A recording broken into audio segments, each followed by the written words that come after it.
Hello and welcome. I salute the memory of the late Winnie Mandela, that astonishingly brave South African woman who died recently at the age of 81. An extraordinarily beautiful woman, she was pushed into the leadership of the anti-apartheid struggle when shortly after her marriage, her husband was thrown in jail where he would remain for 27 years. In those 27 years, Winnie Mandela was the name of the struggle. She was the face of the struggle. And this does not mean there weren't others who were part of it as well. Thousands were martyred in the struggle against the political scourge called apartheid. And as much as Jacob Zuma sick my stomach, what he has done cannot begin to walk close to what black people suffered at the hands of white people in South Africa. Winnie was arrested, tortured, tried, convicted, banished, and left to wallow in her menstrual blood because she was denied sanitary napkins by that evil regime supported by Britain and other European countries. But Winnie Mandela could not be contained.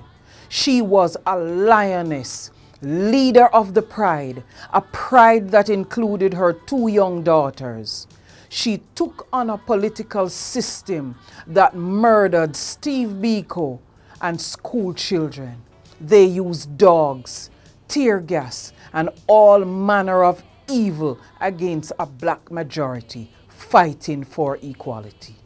Winnie Mandela wanted better for her people, whose very identity was stolen by a minority of leeches. They stole their lands, robbed, raped, murdered, and denied the existence of the people, issuing passes for them to be in certain neighborhoods. Yet they could not deny them political power. South Africa relented only after their economy was brought to its knees and they became a pariah in the sporting world. Still, even after Mandela, Thabo Mbeki, Zuma, and now Cyril Ramaphosa, the squalor in which many black people exist in South Africa is unbelievable. Winnie Mandela ran the most important leg of the relay in the race for self-governance. When her husband emerged from prison, there wasn't even a picture of him anywhere. A generation grew up without seeing a picture of Nelson Mandela. He was kept alive by Winnie Mandela. Winnie did not leave the war unscathed. Her wounds were physical and emotional.